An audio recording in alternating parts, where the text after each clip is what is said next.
Esta é uma ministração da Igreja Vivos com Cristo, no estado do Espírito Santo. Para saber mais, acesse nosso site igrejavivoscomcristo.com. Coisa boa é saber que Deus prepara ambientes propícios para nós, né? E como é bom quando as crianças crescem no conhecimento de Deus.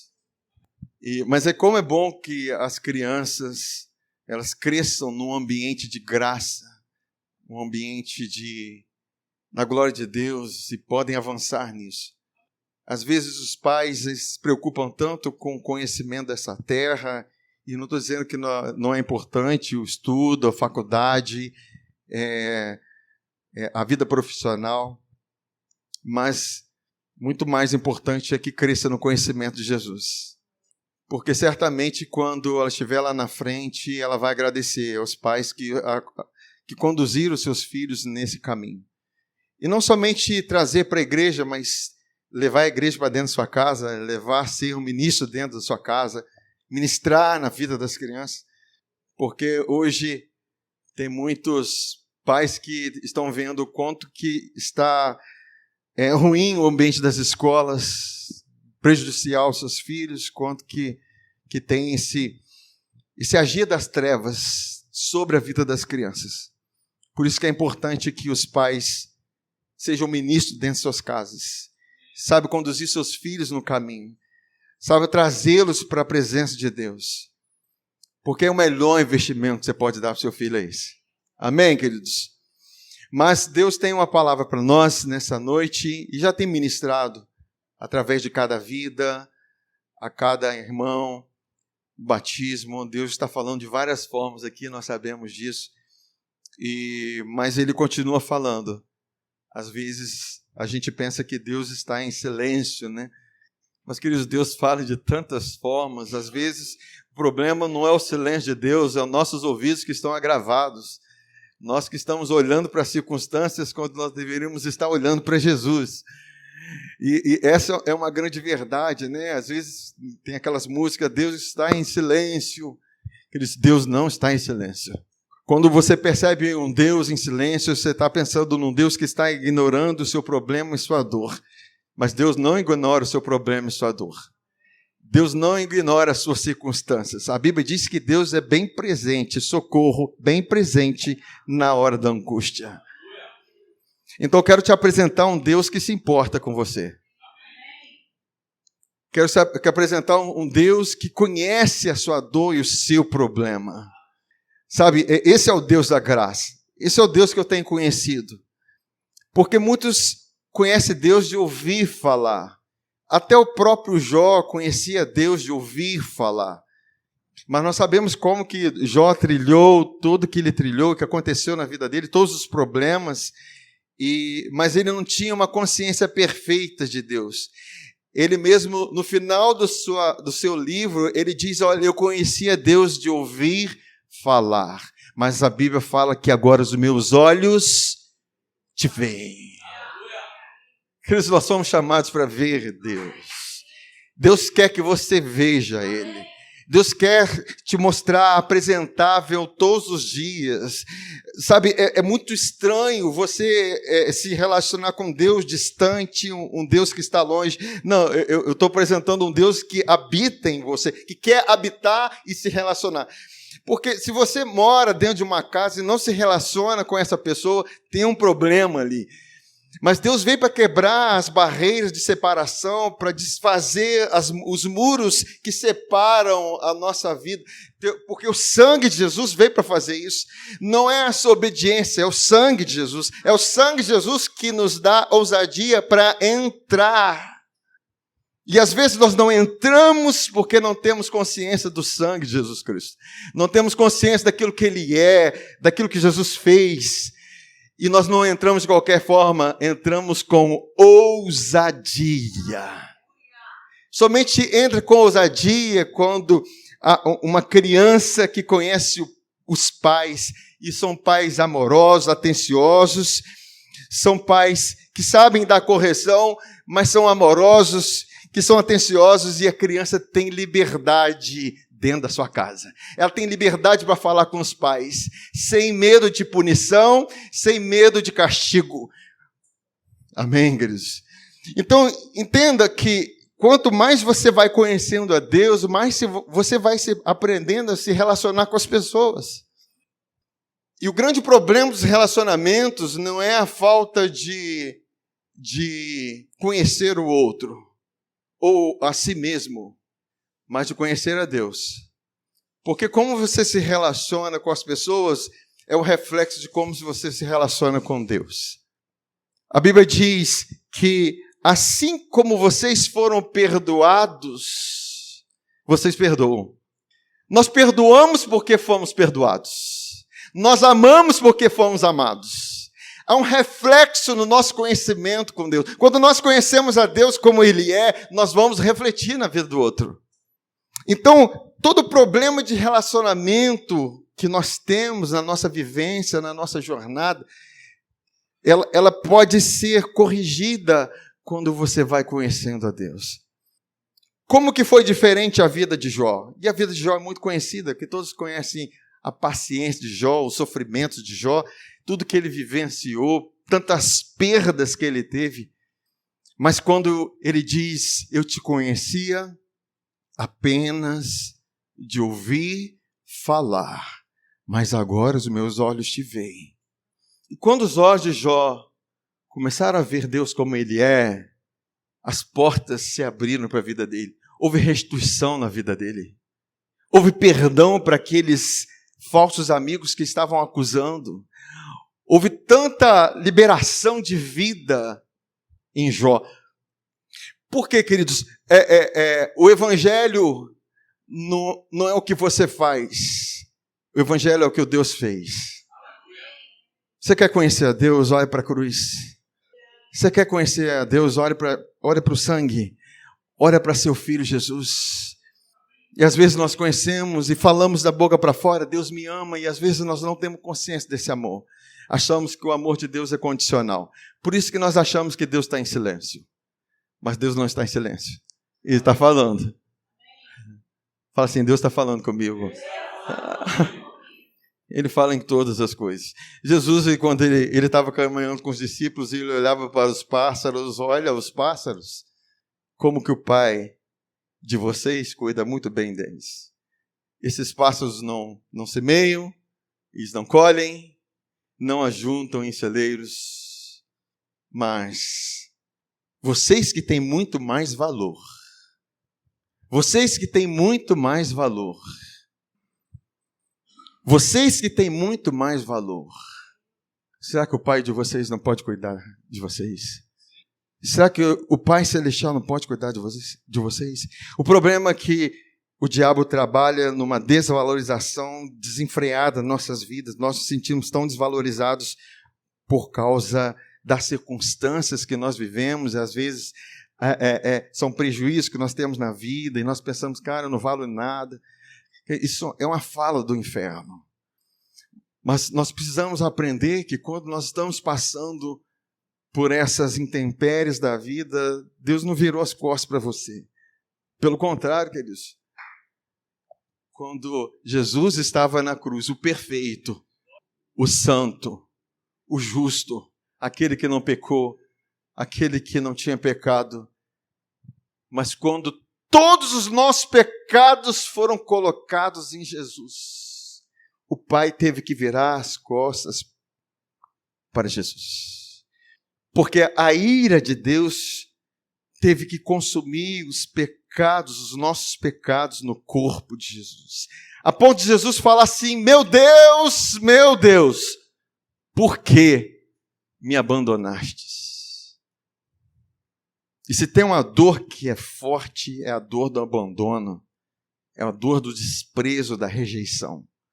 E Jesus sentiu isso. Ele sentiu essa dor.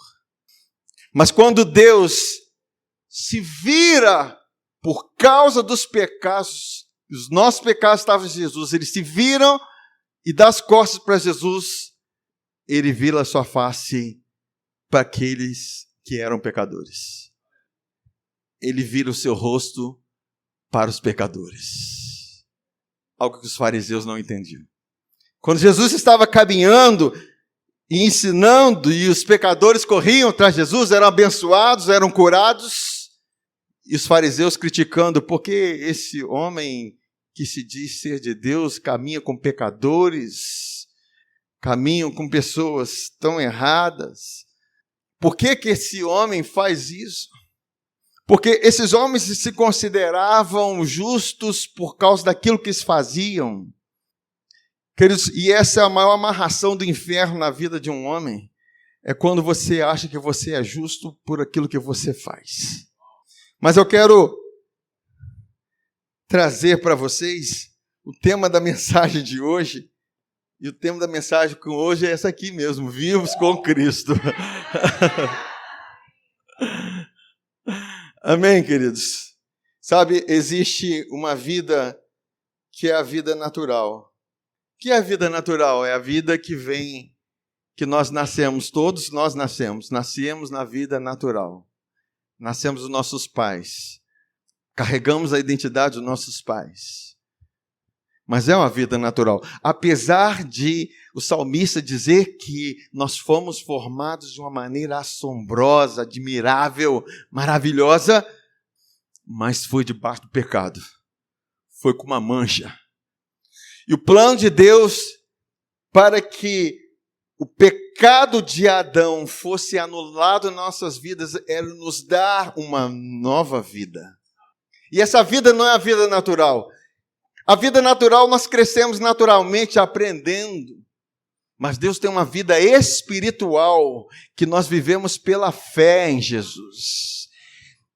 Sabe, quando Deus plantou esse ministério no nosso coração, Ele queria que nós comunicássemos com as pessoas que existe uma vida que não é natural.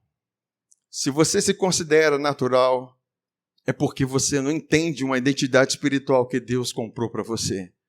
Nicodemos, quando chega para Jesus, ele fala assim, na calada da noite, à meia-noite, para conversar com Jesus, ele fala: Jesus, bem sei que tu és mestre vindo de Deus, porque ninguém pode fazer tais coisas se não ser de Deus. E Jesus fala assim: em verdade eu te digo, se você não nascer de novo, você não pode ver, não pode entrar no reino de Deus. Deus quer que nós venhamos entender que existe uma vida espiritual, não é a vida da carne. A vida da carne, ela gosta de todas as coisas que esse mundo oferece para manter a carne bem nesse mundo. Mas, queridos, esse mundo não pode te dar aquilo que a sua alma verdadeiramente precisa. Aparentemente, as vontades da sua carne, do seu homem natural, eles são desejos que acabam te levando para a morte, mas que Deus tem para você é algo que vai se perpetuar para a vida eterna, é um propósito eterno para você. A carne, ela não gosta do Evangelho, ela não gosta da Bíblia, ela não se relaciona com Deus. Pelo contrário, a forma da carne se relacionar com Deus é através dos méritos que ela conquista. É como os religiosos: eu sou merecedor disso, eu sou merecedor daquilo. Não, queridos, nada é por mérito. Essa casa aqui é uma casa carregada do ambiente da graça, em que a palavra merecer não existe nesse dicionário da graça. Nós não merecemos nada, querido. Se tinha algo que nós merecíamos, é o que Jesus recebeu na cruz. O que Jesus recebeu na cruz foi a condenação que a nós era devida. O que Jesus recebeu foi a morte que a nós era devida, porque o salário do pecado é a morte. Mas por que Jesus morreu se o salário do pecado é a morte e Jesus não tinha pecado? Porque os nossos pecados estavam nele. Porque nós estávamos nele. Para que pela graça, assim como Jesus recebeu aquilo que é nosso, nós possamos receber aquilo que é dele. Assim eu posso receber o que é de Jesus. Herança é isso, é receber aquilo que é do outro. Herança é receber o que é do outro. E Deus nos fez herdeiros de Deus e co-herdeiros com Cristo. E é o que Deus tem para nós, essa vida que é gloriosa. Em Romanos capítulo 5, no versículo 12, diz assim: portanto, assim como por um só homem entrou o pecado no mundo e pelo pecado a morte, assim também a morte passou a todos os homens. Entretanto, no versículo 14, entretanto reinou a morte desde Adão até Moisés, mesmo sobre aqueles que não pecaram à semelhança da transgressão de Adão, o qual prefigurava aquele que havia de vir. Entenda, uma vez que nós nascemos numa vida natural, é a vida de Adão, nós nascemos debaixo de um reinado da morte. Se a enfermidade está reinando, então a morte está reinando.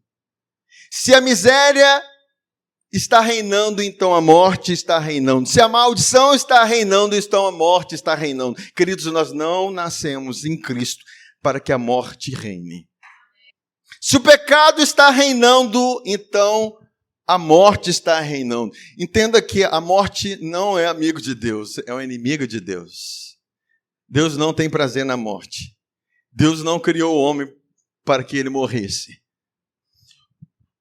O único homem que Deus criou para morrer foi o próprio filho dele. É ele quem morreu. Ele que foi predestinado. Para isso eu vim. Eu vim para uma cruz. Eu vim para pegar a cruz. Eu vim para esse propósito. Queridos, quando você entende o propósito de Jesus, você vai entender o seu propósito. É tudo vinculado. E a Bíblia está dizendo que a morte reinou desde Adão até Moisés, quer dizer, mesmo na vida natural, mesmo quando Moisés estava conduzindo o povo, trazendo os mandamentos não podem tirar o reinado da morte nas nossas vidas. Eu não posso, através da antiga aliança, viver sob o reinado, sobre a morte. Pelo contrário, mesmo na velha aliança, mesmo debaixo dos mandamentos, tentando obedecer os mandamentos, eu estou debaixo do reinado da morte. Mas a boa notícia para isso é aquilo que está em Romanos 5, 17, que diz assim: a morte reinou sobre muitos por meio do pecado de um único homem. Quantos homens pecaram para que a morte reinasse? Um só homem. Ainda maior, porém, fala assim, ainda maior. Existe algo maior do que a morte. A vida natural foi vencida pela morte, queridos. Você parou para pensar nisso? É muito triste quando nós estamos diante de um caixão. Não é momento de alegria, é momento de luto. E Deus não preparou o homem para esse momento. Porém, Deus faz com que todas as coisas cooperem para o bem. Ele preparou pela morte que veio reinar. Ele trouxe um reinado superior à da morte. E é isso que você foi chamado. Enquanto você acha que o seu relacionamento com Deus se dá por meio de mandamentos, você ainda está debaixo da morte. Mas eu sou um cara obediente, obedeço aquilo que Deus está falando nos mandamentos, 10 mandamentos, nas regras de Deus. Você está debaixo da morte ainda. Então, Romanos 5,17, ele traz aqui, ele está dizendo assim, ainda maior, porém, é a graça de Deus e a sua dádiva de justiça. E todos que a recebem reinarão em vida por meio de um único homem, Jesus Cristo. O que eu preciso? Eu preciso da graça de Deus. Eu preciso da justiça de Deus. E a justiça de Deus não é Deus atuando a justiça sobre o seu pecado. E, na verdade, é. E Deus atuou com ira e justiça sobre o seu pecado, mas quando Jesus estava carregando os nossos pecados lá. Todos os nossos pecados estavam em Jesus, sendo castigados por Deus. Aquele que não conheceu o pecado, aquele que não pecou, a Bíblia diz que Deus o fez pecado por nós. Para que nos tornássemos o quê? justiça de Deus. Você pode dizer, eu sou justiça de Deus. Porque Jesus foi feito pecado no meu lugar. A mensagem do Evangelho é isso. É a justificação que Deus tem para os seus filhos. Porque a condenação vem por meio da minha tentativa de obedecer à lei, mas a justificação vem pela obediência de um só homem. Um só homem obedeceu para liberar a graça sobre a sua vida e sobre a nossa vida. Queridos, uma vez que você recebe isso, você recebe a vida. Deus não veio para te dar um mandamento, Ele veio para te dar uma vida.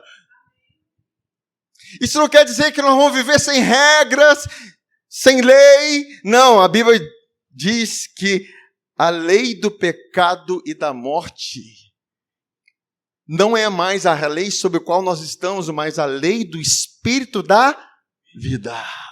Existe uma lei do Espírito da vida, que é a própria vida de Deus em nós, nos conduzindo na nossa jornada. É essa vida pela qual nós vamos reinar em vida sobre o pecado, sobre a enfermidade, sobre a morte. Mesmo porque a morte já é vencida em nossas vidas, uma vez que nós cremos nele, nós fomos o quê?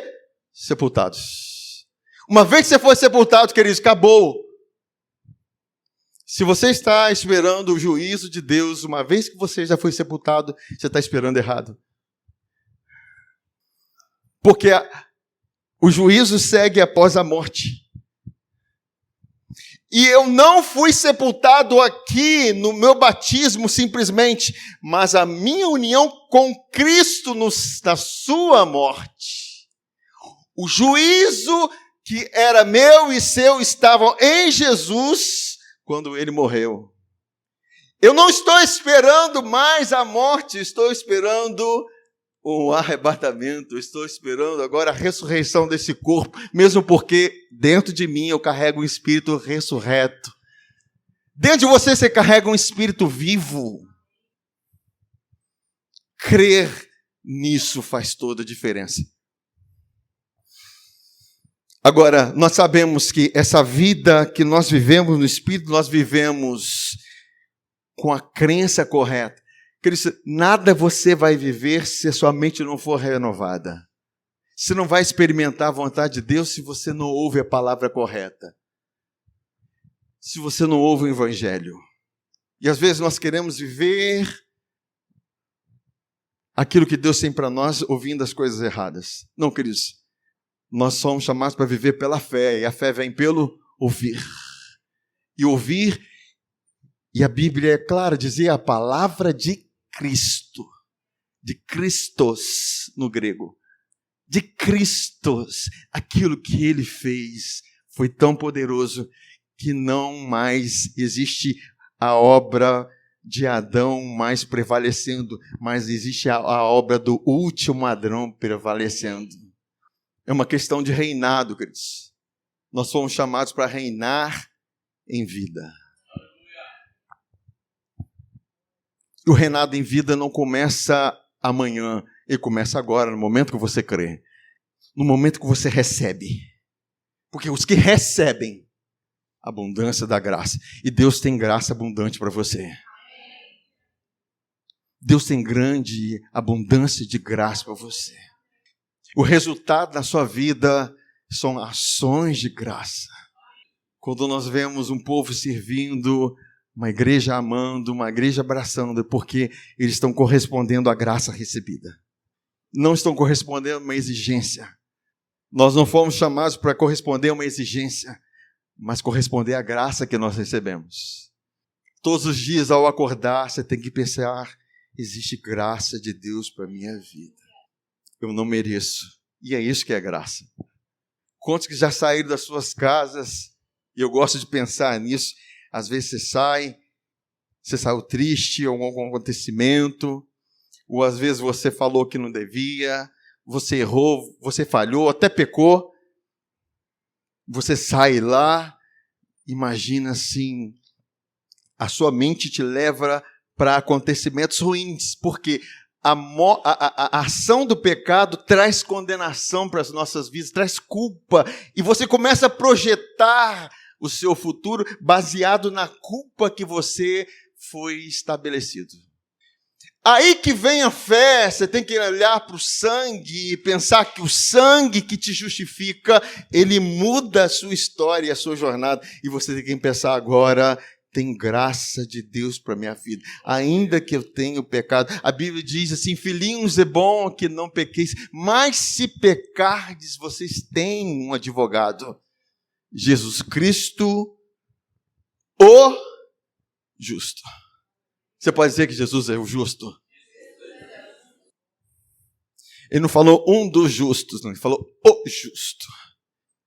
A mesma justiça que está sobre Jesus está sobre nós. Isso não pode soar estranho aos seus ouvidos. E talvez nós vamos perguntar, olha, se perguntar para você, você se acha justo igual Pedro era? Aí você vai pensar assim, Pedro negou Jesus, Pedro falhou, negou 3 vezes, cara. Eu acho que eu nunca neguei assim, não. Aí você pensa e para assim, talvez eu seja um pouquinho justo igual a Pedro. Aí vai para Paulo. Você se acha justo igual a Paulo? Paulo. Bom, Paulo perseguiu cristãos, matou cristãos. Ele falhou, mas ele se converteu, né? E depois que ele se converteu, a vida dele foi totalmente transformada. E ele abriu mão da sua vida, começou a servir a Deus, entregou sua vida totalmente para o Evangelho. Eu falei, eu acho que injusto igual a Paulo, nós não somos, não. Mas é esse Paulo que está dizendo que nós que recebemos a graça de Deus, nós nos tornamos justos, recebemos a justiça, a ser justo como presente. O problema é que a carne não sabe receber presente. Talvez você pense que sabe. A carne não sabe. Quando a carne recebe um presente, ela fica desconfiada. Ela fala assim, o que essa pessoa está querendo em troca? Sim ou não? Ela está querendo alguma coisa comigo. Mas, queridos, nós precisamos aprender a receber no nosso coração a dádiva, o presente de Deus para nós. E isso vem numa consciência. Vem de uma consciência perfeita, que nós precisamos ter através do Evangelho, através da graça de Deus. Agora, em Efésios capítulo 2, versículo 1 a 3, Paulo, ele fala que ele nos deu vida, estando vós mortos nos vossos delitos e pecados.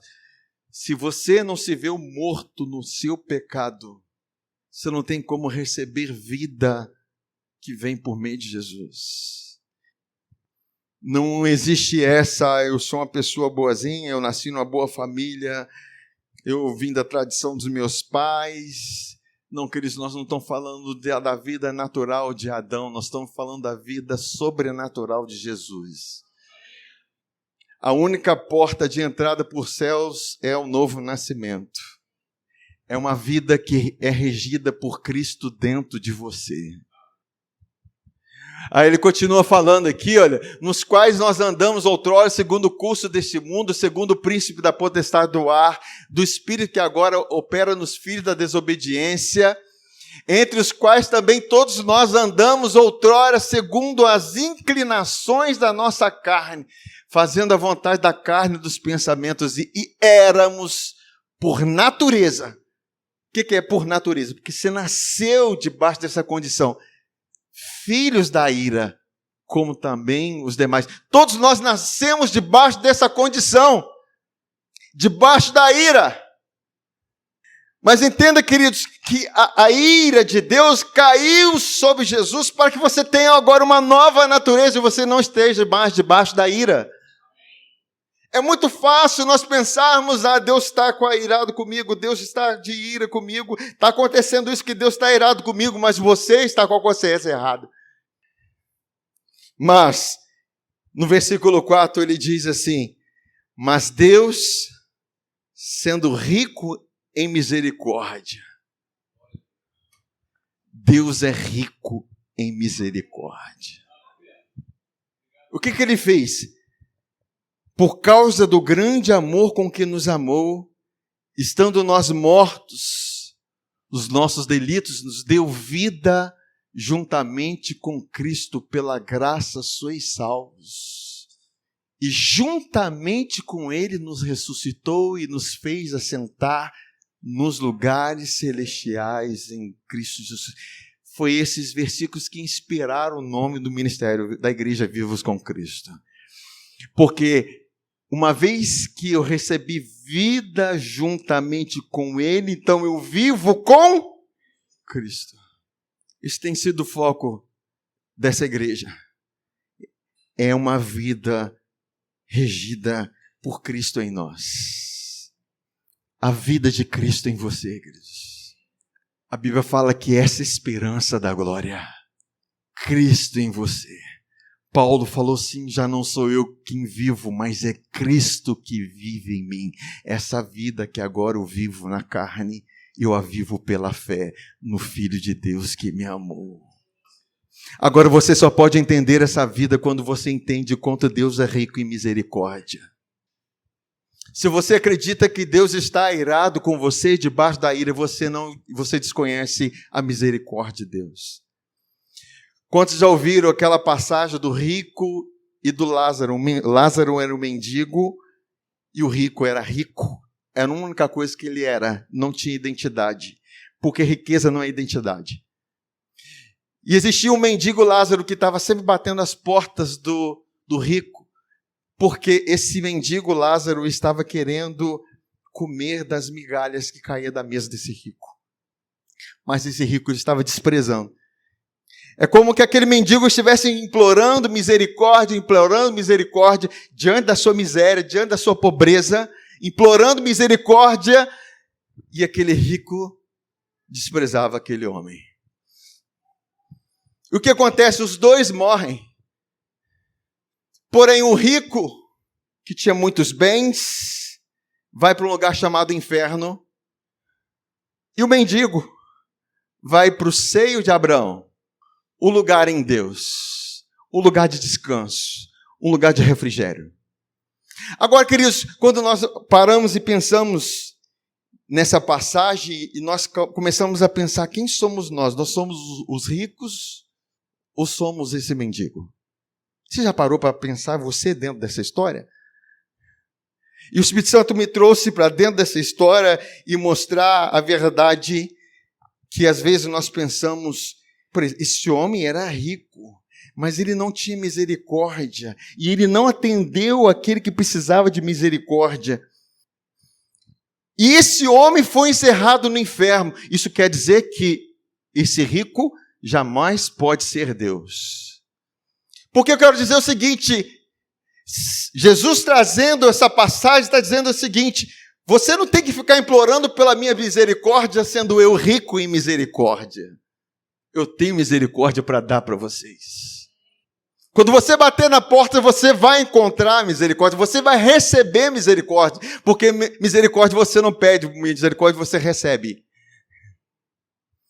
E na verdade, todos nós éramos como Lázaro, esse mendigo, com pobreza espiritual, mas dependendo de algo que somente Deus dá. Agora, esse Lázaro também figura aquela pessoa que está esperando do mundo aquilo que o mundo não pode dar. O mundo não pode te dar aquilo que vai satisfazer, que não vai te satisfazer, não vai te dar aquilo que vai mudar a sua condição espiritual. Somente a misericórdia de Deus tem isso para você. Por isso que a palavra de Deus diz que nós devemos nos achegar diante do trono da graça para receber misericórdia e encontrar graça para o tempo oportuno, para atender nas nossas necessidades. Deus se importa com você. Deus se importa com a sua necessidade. Você não tem que implorar, você apenas precisa receber. Você precisa receber a graça de Deus na sua vida. Você precisa receber a bondade de Deus na sua vida. Você precisa entender que Deus é rico em misericórdia. E Deus, com a riqueza de misericórdia que Ele tem, Ele deu a sua maior riqueza, a única coisa que pode satisfazer a sua miséria, que é a vida do seu Filho Jesus. É a vida de Jesus que pode satisfazer a sua vida. É a vida dele em você que pode mudar a sua história. É a vida dele em você que pode trazer um novo horizonte. É a vida de Deus, a vida de Cristo em você que pode realmente suprir as suas necessidades. Amém, queridos? Que nós venhamos reconhecer essa graça de Deus em nossas vidas. Deus nos chamou para receber essa graça. Deus nos chamou para receber essa misericórdia. A tudo isso vem com a consciência correta. A salvação é pela graça. A salvação é pela graça. E nós cremos nesse evangelho que é poderoso para salvar. E a salvação não diz respeito apenas à salvação para quando nós vamos para o céu. É a salvação para aquilo que você está passando agora. Deus tem resposta para aquilo que você está passando agora.